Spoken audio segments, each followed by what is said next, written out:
எப்பவும் உயர்வை பற்றியே சிந்திக்கணும். உயர்வு கிடைக்கலன்னா கூட அப்படி சிந்திக்கிறது நிறுத்தக்கூடாது.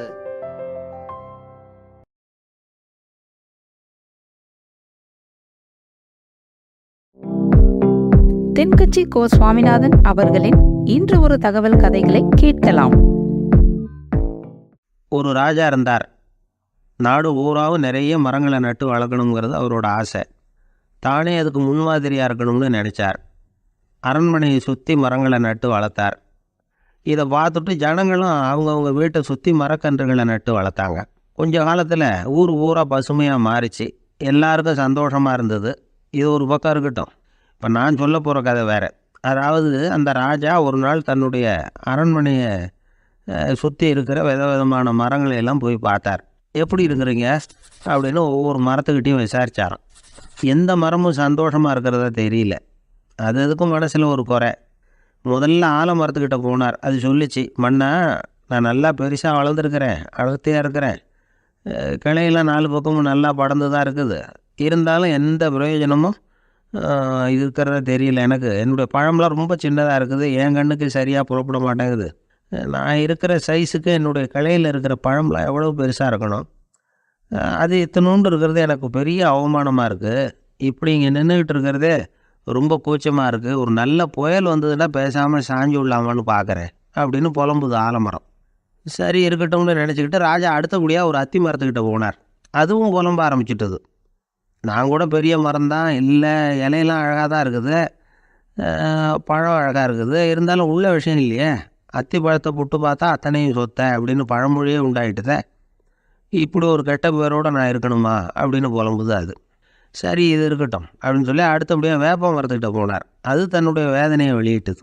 எனக்கு எவ்வளவோ மருத்துவ குணங்கள்லாம் இருக்கிறதா சொல்லிக்கிறாங்க, இருந்தாலும் என்ன பிரயோஜனம், என்னுடைய பழத்தை மனிதர்கள் யாரும் விரும்பி சாப்பிட்றது இல்லையே அப்படின்னு. ராஜா அடுத்தாப்புல இருந்து ஒரு பனை மரத்துக்கிட்ட போனார். நான் நல்லா உயரமாக தான் வளர்ந்துருக்கிறேன், மற்ற மரங்கள்லாம் என்னை அண்ணாந்து தான் பார்க்கணும், இருந்தாலும் என்கிட்ட நிழலுக்காக யாரும் ஒதுங்கிறது இல்லையே அப்படின்னது. என்ன இது எல்லா மரமும் இப்படி திருப்தி இல்லாமல் இருந்துக்கிட்டு இருக்குதே அப்படின்னு நினச்சிக்கிட்டே ராஜா அடுத்தபடியாக அங்கே இருந்த ஒரு பைன் மரத்துக்கிட்ட போனார். அழகாக உயரமாக பசுமையாக தான் இருந்தது, ஆனால் பழமோ பூவோ கிடையாது. அதை நினச்சி அது வருத்தப்பட்டுக்கிட்டு இருக்குது. ஓக் மரம் அது ஒன்று நின்றுட்டு இருந்தது. அது என்ன சொல்லிச்சுன்னா, இலையுதிர் காலத்தில் என் மேலே இருக்கிற எல்லா இலைகளும் உதிர்ந்து போடுது, முடி கொட்டின மனிதர்கள் மாதிரி மொட்டையாக நான் நிற்க வேண்டியிருக்குது, என்ன வாழ்க்கை இது அப்படின்னு சொல்லி அழுத்துக்கிட்டது. சரி புளிய மரம் என்ன சொல்லுது பார்ப்போம்னு அதுக்கிட்ட போனால், என்னுடைய நிழலில் யாருமே தங்க மாட்டாங்க, உடம்புக்கு சூடுன்னு ஒதுங்கி போயிடுவாங்க, அடிமரத்தை பார்த்திங்கன்னா பட்டையெல்லாம் உறிஞ்சி பார்க்குறதுக்கு கேவலமாக இருப்பேன் அப்படின்னுது அது. முருங்கை மரம் என்ன சொல்லிச்சு தெரியுமா, என்னுடைய இலை காயெல்லாம் சாப்பிட்றவங்களுக்கு சத்து கொடுக்கறது வாசம்தான், ஆனால் என் உடம்புல சத்தே கிடையாது, கொஞ்சம் வேகமாக காற்று அடிச்சதுன்னா முறிஞ்சி விழுந்துடுறேன், என்ன வாழ்க்கை இது அப்படின்னு சொல்லி அது வருத்தப்பட்டது. ராஜா யோசனை பண்ணார், என்ன இது மரங்கள் பூமியின் வரங்கள்னு சொல்கிறோம், மழை பெய்யறதுக்கு அதுதான் காரணம், பூமி செழிப்பாக இருக்கிறதுக்கும் அதுதான் காரணம், வீடு கட்டுறதுக்கு மரம், நாற்காலி செய்ய உபயோகப்படுத்துறதுக்கும் அதுதான் உபயோகப்படுது, மனுஷனுக்கு வேண்டிய ஆகாரங்களையும் கொடுக்குது, இப்படிலாம் இருந்தும் எல்லா மரமும் நிம்மதி இல்லாமல் இருந்துக்கிட்டு இருக்குதே அப்படின்னு நினச்சார். அப்போது அங்கேருந்து ஒரு மகிழ மரம் அவர் கண்ணில் பட்டது. அந்த மரம் மட்டும் கொஞ்சம் நிம்மதியாக மகிழ்ச்சியாக இருக்கிறது மாதிரி தெரிஞ்சுது. உடனே ராஜா அதுக்கிட்ட போனார். உனக்கு மனசில் எதுவும் குறை இல்லையான்னு கேட்டார். இல்லை நான் சந்தோஷமாக தான் இருக்கேன்னு அந்த மகிழ மரம். அப்படியான்னு ஆச்சரியமாக கேட்டார் ராஜா. ஆமாம் அண்ணா, இந்த இடத்துல நீங்கள் ஒரு முருங்கை மரத்தையோ வேப்ப மரத்தையோ கூட நட்டிருக்கலாம், ஆனால் இந்த இடத்துல நடுறதுக்கு என்ன தேர்ந்தெடுத்துருக்குறீங்க, அதுவே எனக்கு பெருமை, அதுவே எனக்கு திருப்தி அப்படின்னு தான் மகிழ மரம். மகிழ மரம் சாதாரணமாக தான் இருக்கும், இளம் மஞ்சள் நிறத்தில் பூக்கள், அது காய்ந்தும் மனம் வீசும். மகிழ மரம் மாதிரி மன திருப்தியோடு வாழறதுக்கு நாம் கற்றுக்கணுமா. நாம் இந்த உலகத்தில் ஒரு நாயாவோ நரியாவோ கூட பிறந்திருக்கலாம், மனுஷனாக பிறந்திருக்கிறோம், அதுவே பெருமை தானே. இந்த நிறைவு தான் மகிழ்ச்சியின் ரகசியம்.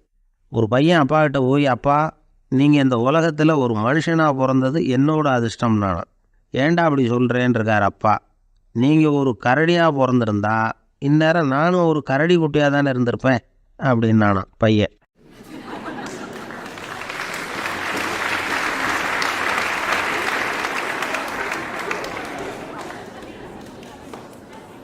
ஒரு விவசாயி விதைக்கிறதுக்காக வயல்வெளி பக்கம் போகிறார். விதைகளை அள்ளி வீசினார். அப்போ என்ன ஆச்சுன்னா, சில விதைகள் பாதை ஓரத்தில் விழுந்தது. சில விதைகள் முள் செடிகள் மண்டி இருந்த புதருக்கு இடையில் விழுந்தது. சில விதைகள் நல்ல நிலத்தில் விழுந்தது. பாதை ஓரத்தில் விழுந்த விதை என்ன ஆச்சுன்னா, அதெல்லாம் பறவைகள் கண்ணில் போட்டுவிட்டுது. உடனே உட்காந்து கொத்தி தின்னுட்டு போட்டுது. அதிகமாக மண் இல்லாத பாறை பகுதியில் விழுந்த விதையெல்லாம் லேசாக வேர் விட்டு முளைக்க ஆரம்பிச்சிது. அதுக்கப்புறம் வேர் கீழேயும் ஆழமாக போக முடியல, மேலேயும் சூரிய வெப்பம் அதிகம் தாங்க முடியல, எல்லாம் காஞ்ச கருகி போட்டுது. புதர் பகுதியில் சில விதைகள் விழுந்தது இல்லையா, முள் செடிகள் காடாக மண்டி போயிருந்தது.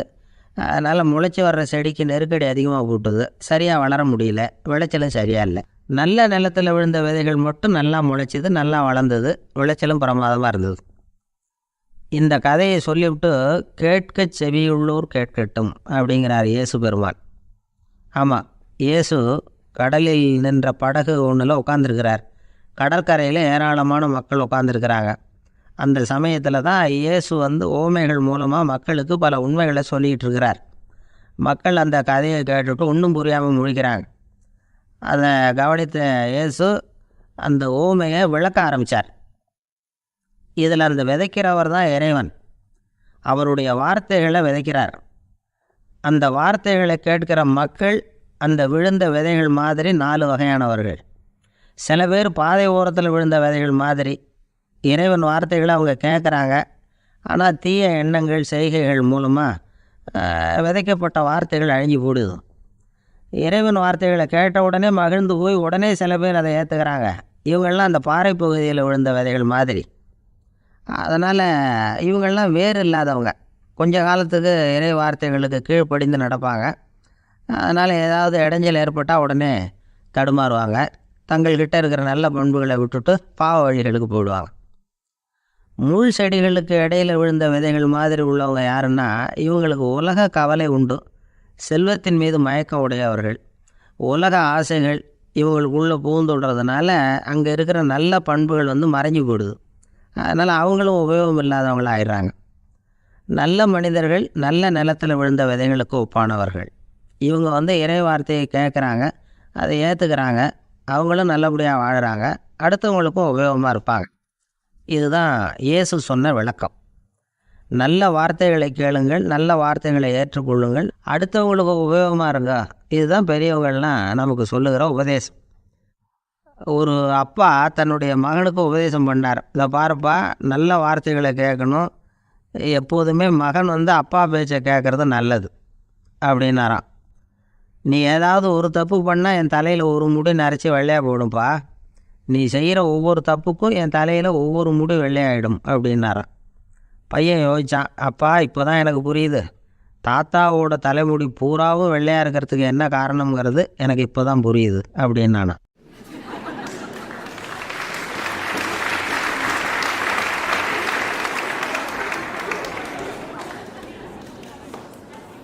ஜவஹர்லால் நேரு பிரதமராக இருந்த சமயம் அவர் ஒரு தடவை சென்னைக்கு வந்திருக்கிறார். இங்கே சில முக்கிய நிகழ்ச்சிகளில் கலந்துக்கிறதுக்காக வந்திருந்தார். ஆளுநர் மாளிகையில் ஒரு நாள் ராத்திரி தங்கி மறுநாள் புதுடெல்லி புறப்படுறதாக ஏற்பாடு. நிகழ்ச்சியிலெல்லாம் முடிச்சுக்கிட்டு ஆளுநர் மாளிகையில் தங்கியிருக்கிறார். அன்றைக்கு இரவு படிக்கிறதுக்கு ஒரு முக்கியமான புத்தகம் அவருக்கு தேவைப்பட்டது. அந்த சமயத்தில் உலக அளவில் ஒரு முக்கியமான பொருளாதாரம் சம்பந்தமான ஒரு புத்தகம் வெளியாகி இருக்கிற விஷயம் அவருக்கு தெரியும். அந்த புத்தகம் மெட்ராஸுக்கு வந்திருக்குமா, அது இங்கே கிடைக்குமா அப்படின்னு விசாரிச்சிருக்கிறார் நேருஜி.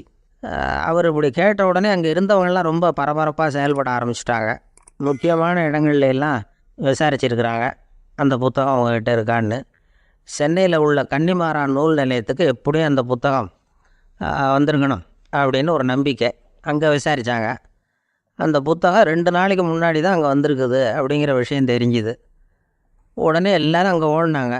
அவங்களுக்கு இன்னொரு சந்தேகம், புத்தகம் வந்திருக்கு சரி, அது இந்த சமயத்தில் வேறு யாரும் படிக்கிறதுக்கு எடுத்துகிட்டு போயிருக்கக்கூடாதே அப்படிங்கிற சந்தேகம் இருந்தாலும் மனசுக்குள்ளே ஒரு தைரியம். இப்படி ஒரு புத்தகம் வெளிவந்திருக்கிற விஷயமே நேருஜி சொல்லி தான் நமக்கே தெரியும்.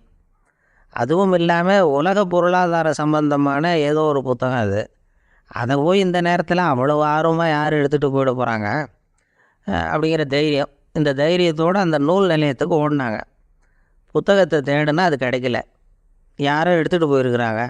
நேருவுக்கு மட்டுமே தெரிஞ்சிருந்த அந்த புத்தகம் பற்றின விஷயம் சென்னையில் வேற ஒருத்தருக்கும் தெரிஞ்சிருக்குது.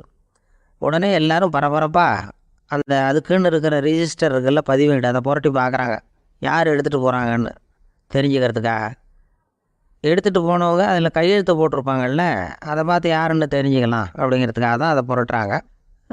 அதோ அந்த புத்தகத்தோட பேர் பக்கத்தில் அதை எடுத்துக்கிட்டு போனவங்க கையெழுத்து குத்து பார்க்குறாங்க எல்லாரும். அதில் போட்டிருக்குது பேர் CN அண்ணாதுரை அப்படின்னு எழுதியிருந்தது. அவர் தான் பேரறிஞர் அண்ணா. நேரு படிக்க விரும்பின ஒரு புத்தகத்தை அதே நேரம் படிக்க விரும்பின இன்னொரு தலைவர் இவர். படிக்கிறதுல அவருக்கு இருந்த ஆர்வத்தை நாம் தெரிஞ்சுக்கணும்னா அதுக்கு எவ்வளவோ சம்பவங்கள் இருக்குது. கடைசி காலத்தில் அவர் அடையாறு மருத்துவமனையில் படுத்திருக்கிறார். அவருக்கு ஒரு முக்கியமான அறுவை சிகிச்சை செய்ய வேண்டியிருக்குது அவசரமாக. அமெரிக்காவிலேருந்து டாக்டர் மில்லர் வந்திருக்கிறார். அவர்கிட்ட கேட்குறார், டாக்டர் நாளைக்கே அறுவை சிகிச்சை செய்ய போகிறீங்களா அப்படின்னு. ஆமாங்கிறார் டாக்டர் மில்லர். நாளைக்கு மறுநாள் செஞ்சுக்கிறேனே அப்படின்னார் அண்ணா. ஏன் ஏதாவது நாள் பார்க்குறீங்களான்னு கேட்டிருக்கார். இல்லை, ஒரு புத்தகத்தை படிச்சுக்கிட்டு இருக்கிறேன், அதை நாளைக்குள்ளே முடிச்சிருவேன், அதுக்கப்புறம் நான் இறந்தாலும் கவலை இல்லை அப்படின்னாரா இவர். அவர் தான் அறிஞர் அண்ணா. சங்ககால நூல்கள்லேருந்து சமீபத்தில் வந்த நூல்கள் வரைக்கும் எல்லாம் அவர் படிச்சிருக்கிறார். ஒரு திருமண விழாவில் அவர் பேசும்பொழுது சொன்ன விஷயம் இது. சங்க காலத்தில் காதலி மணக்க விரும்புகிறவனுக்கு அவனுடைய தந்தை வீர சோதனைகள்லாம் வைப்பார். போய் புலிப்பல் கொண்டுக்கிட்டு வா, அப்போ தான் என் பொண்ணை கொடுப்பேன் அப்படின்னு சொல்லுவார். காதலன் உடனே காட்டுக்கு போவான், ஒரு புலியை கொன்று அதனுடைய பல்லை கொண்டுக்கிட்டு வருவான். அதை வீர பதக்கத்தில் பதிச்சு அவனுக்கு மாமனார் சூட்டுவார் கல்யாண சமயத்தில். இப்போலாம் காதலன் கிட்ட அப்படி சொல்ல முடியாது. இப்போலாம் காதலன் கிட்ட காட்டுக்கு போய் புலிப்பல் கொண்டுக்கிட்டு வான்னு யாராவது சொன்னால் புலி தான் மாப்பிள்ளையாக வந்து சேரும் அப்படின்னார்.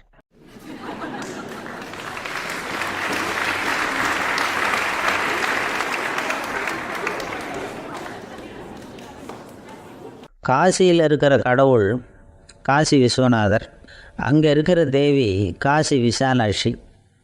இவங்க 2 பேரும் ஒரு நாள் பேசிக்கிட்டு இருந்தப்போ கடவுள் சொன்னார், இந்த மனிதர்களை நாம் ரொம்பவும் நம்பிக்கையோடு தான் படைச்சிருக்கிறோம், இருந்தாலும் அவங்களுக்கு தான் நம்பிக்கை இல்லை, இதுலேயும் ஒரு உண்மையான நம்பிக்கை இல்லாமல் வாழ்ந்துக்கிட்டு இருக்கிறாங்க அப்படின்னார். என்ன அப்படி சொல்கிறீங்க?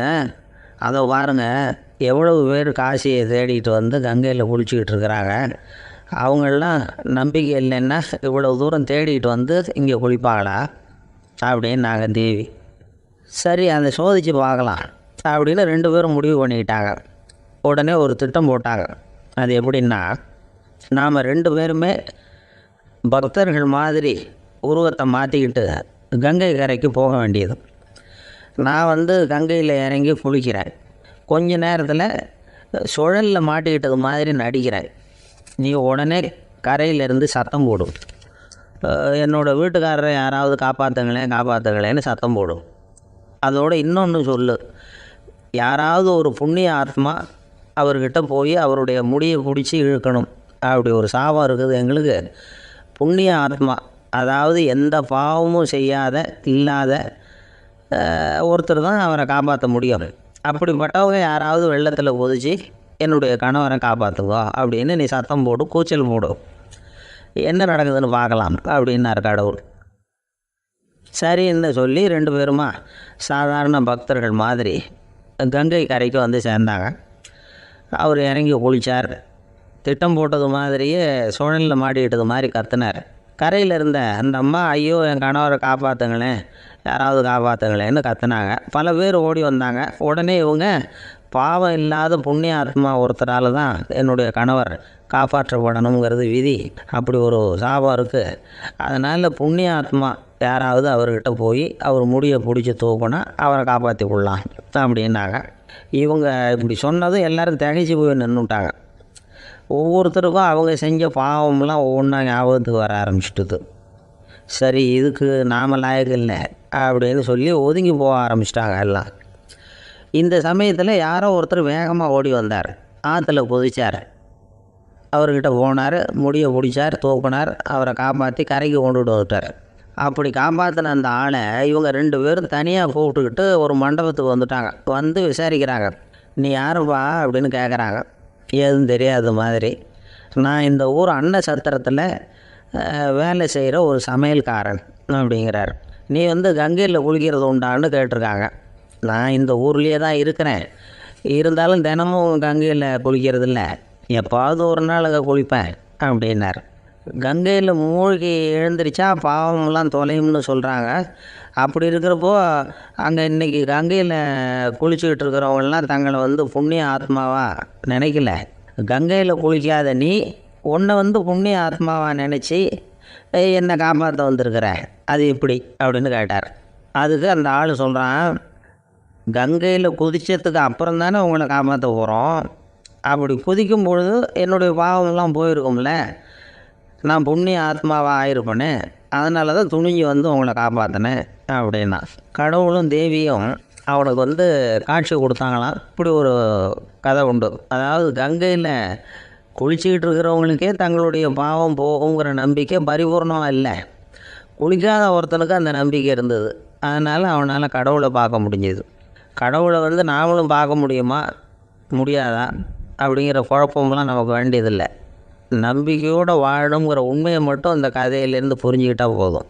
ஏன்னா இந்த கதையை கேட்டுட்டு ஒரு நண்பன் குதர்க்கமாக ஒரு கேள்வி கேட்டான்.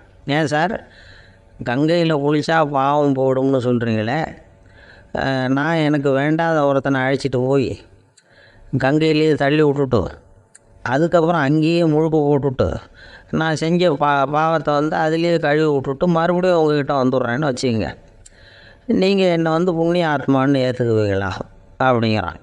ஆள் கொஞ்சம் ஆசைந்தான் நம்மளே அங்கே அழைச்சிட்டு போனாலும் போயிடுவான்.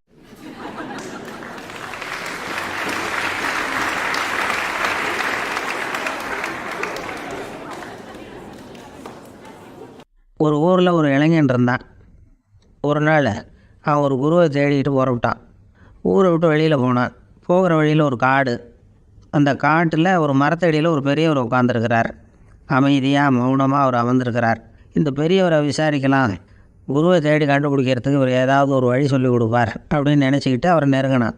ஐயா, எனக்கு ஒரு குரு தேவை, எங்கே கிடைப்பார், அவரை எப்படி அடையாளம் கண்டுபிடிக்கிறது, அதை பற்றி ஏதாவது விவரம் சொன்னீங்கன்னா நான் கண்டுபிடிச்சிக்குவேன் அப்படின்றான். பெரியவர் நிமிர்ந்து பார்த்தார். தம்பி, அது ரொம்ப சுலபம், அவர் வயசானவராக இருப்பார், என்னை விட சுமார் 30 வயசு அதிகமாக இருக்கும், அவர் ஒரு மரத்தடியில் தான் உட்காந்துருப்பார் அப்படின்ட்டுருக்கான். சரிங்க பெரியவரே, அது என்ன மாதிரியான மரம், எப்படி இருக்கும் அப்படின்னு கேட்டிருக்கான். பெரியவர் அந்த விவரங்களையும் சொல்லியிருக்கிறாரு. அது மட்டும் இல்லை, சந்திக்கிற நாள், நேரம், வினாடி முதற்கொண்டு எல்லா விவரங்களையும் துல்லியமாக சொன்னாராம். இவ்வளவு விவரங்களை இவரால் எப்படி சொல்ல முடியுது அப்படின்னு இவனுக்கு ஆச்சரியம். இருந்தாலும் அந்த பெரியவர் கடைசியாக ஒரு விவரம் சொன்னார். அது என்ன தெரியுமா, எப்படியும் நீ அவரை சந்திக்கிறதுக்கு ஒரு 30 வருஷம் ஆகும் அப்படின்னு சொல்லிவிட்டாரான். ரொம்ப நன்றிங்க பெரியவரே அப்படின்னு சொல்லிவிட்டு அந்த இளைஞன் புறப்பட்டுருக்கான். இப்போ அவனுக்கு குரு பற்றின விவரம் எல்லாம் கிடச்சிட்டுது, சந்திக்கிற நேரமும் தெரிஞ்சுட்டுது. ஆனால் 30 வருஷம் அவரை தேடி அலைய வேண்டியிருக்குமே. அவன் தேட ஆரம்பித்தான். காடு மலை எல்லாம் சுற்றி அலைஞ்சான். பல வருஷங்கள் தேடினான். அழுத்து போயிட்டான். கடைசியில் அவனுக்கும் வயசாகிட்டுது. கடைசியில் தன்னுடைய சொந்த ஊருக்கே திரும்பி போயிட்டு இருந்தான். அங்கே ஒரு மரத்தடியில் அவன் தேடிகிட்டு இருந்த குருநாதர் கிடைச்சார். யார் அவருன்னா, 30 வருஷத்துக்கு முன்னாடி வழி சொல்லி கொடுத்தாரில்ல அதே பெரியவர். அவருக்கு இப்போ 30 வயசு அதிகமாக இருந்தது. அதே மரம். அன்றைக்கி பெரியவர் சொன்ன அடையாளம் இப்போ பொருத்தமாக இருந்தது. இப்போ அந்த பெரியவர் சொன்னார், சரியாக வந்து சேர்ந்துட்டேன், வா, உனக்காக தான் நான் இவ்வளவு காலமும் காத்துக்கிட்டு இருந்தேன் அப்படின்னாரான். என்ன சொல்கிறீங்கன்றக்கா, 30 வருஷத்துக்கு முன்னாடி என்கிட்ட வந்தியே, அப்போவே என் காலம் முடிஞ்சு போயிருந்தது, அப்போவே என்ன உனக்கு அடையாளம் தெரியல, அதனால் இவ்வளவு காலம் உனக்காக காத்துட்ருக்கும்படி ஆகிட்டுது அப்படின்னாரான். ஐயா, அப்போவே நீங்கள் சொல்லியிருக்கலாமே, இதுதான் 30 வருஷம் கழித்து நீ சந்திக்க போகிற இடம், நான் தான் உன்னுடைய குரு அப்படின்னு சொல்லியிருக்கலாமே அப்படின்ட்டுருக்கான். அந்த பெரியவர் சிரிச்சுக்கிட்டே அதுக்கு பதில் சொன்னாராம், நான் எவ்வளவோ விவரமாக தான் சொன்னேன், நீ சரியாக புரிஞ்சிக்கல. காரணம், அப்போது நீ போதுமான அளவுக்கு பக்குவம் பெற்றிருக்கவில்லை, அதனால் புரியும் சக்தி இல்லாமல் போட்டுது. அப்போது 30 ஆண்டு காலம் நீ அலைஞ்சி தெரிஞ்சிருக்கிற, அது காரணமாக இப்போ உனக்கு அந்த பக்குவம் வந்துட்டுது, அதனால தான் அடையாளம் காண முடிஞ்சுது, நானே உன்னுடைய குரு அப்படின்னாராம். இதுலேருந்து என்ன தெரியுதுன்னா, ஆன்மீகத்தில் மாணவனாக சேர்றதுக்கு கூட ஒரு பக்குவத்தன்மை தேவைப்படுது. ஒரு பெரிய ஞானி, அவர்கிட்ட சீடனாக இருக்க ஒருத்தன் வந்தான், எதிரில் நின்னான். ஞானி அவனை வெகு நேரம் உற்று பார்த்தார். அப்புறம் சொன்னார், சீடனாக இருக்கிறது ரொம்ப சிரமம்னார். நான் தயாராக இருக்கிறேன்னா. அது இன்னமும் சிரமமாச்சே, இங்கே குருவாக இருக்கிறது மட்டுமே சுலபம் அப்படின்னாரான். அப்படின்னா நான் குருவாகவே ஆகிடுறேன் அப்படின்னானா. இது போலவே இந்த காலத்தில் கதை ஒன்று உண்டு. ஒரு பள்ளிக்கூடத்தில் வகுப்பு ஆசிரியர் மாணவனை திட்டிக்கிட்டு இருந்தார். டேய், நீ 100க்கு 10 மார்க்கு தான் வாங்கிக்கிட்டு இருக்க. இவ்வளவு மோசமாக நீ படித்தா கடைசியில் மாடு மேய்க்கிறது கூட லாய்க்கு இல்லாதவனா ஆகிடுவேன். அதுக்கப்புறம் என்ன செய்ய போகிறேன் அப்படின்னாரான். பையன் தலையை சொரிஞ்சிக்கிட்டே சொன்னானா, சார் அப்படின்னா ஒன்று செய்கிறேன் அப்படின்னானா. இவர் கேட்டிருக்கார், என்ன செய்ய போகிறேன்னு. வேறு என்ன சார், உங்களை மாதிரி ஒரு ஆசிரியர் ஆகிடுறேன் அப்படின்னானா.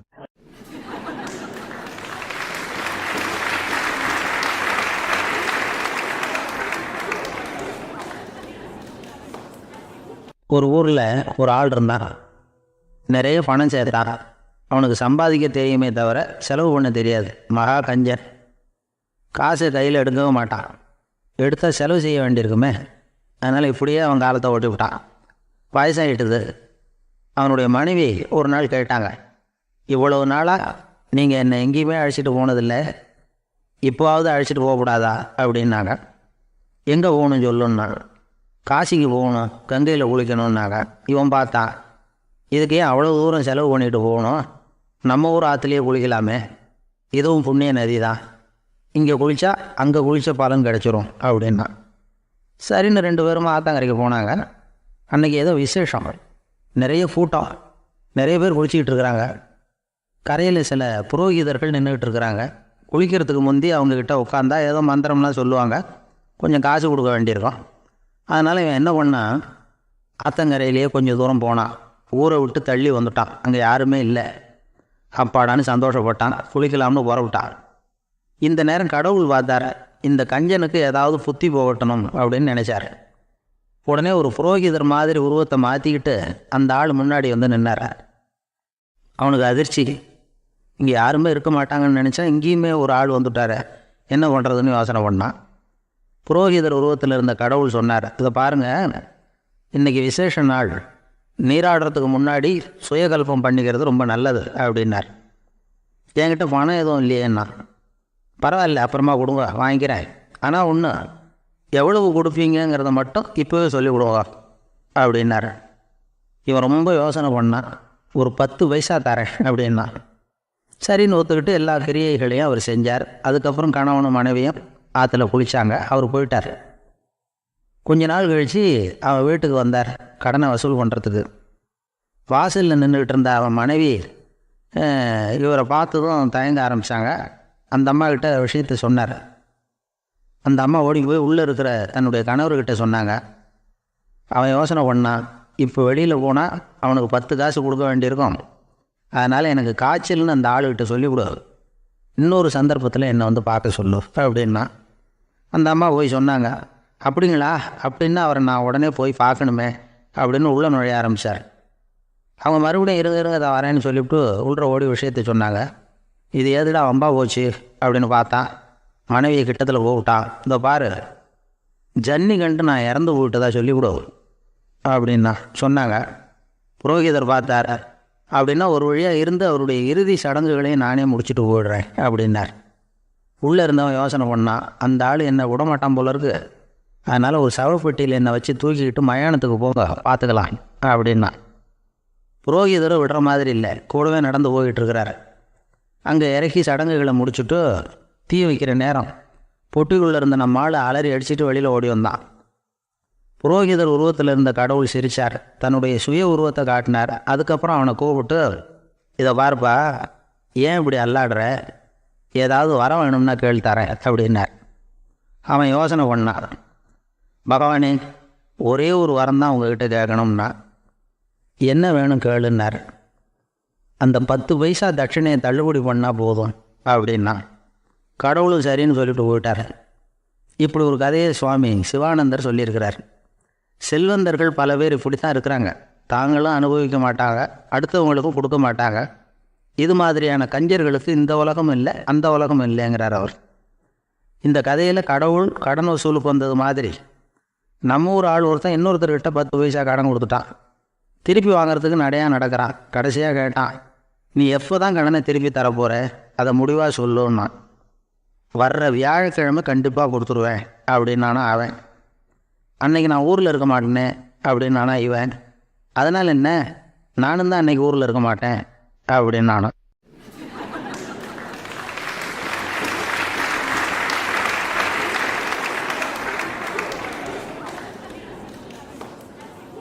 என்னுடைய நண்பர் ஒருத்தர், அவருக்கு ஜாதகத்தில் நம்பிக்கை உண்டு.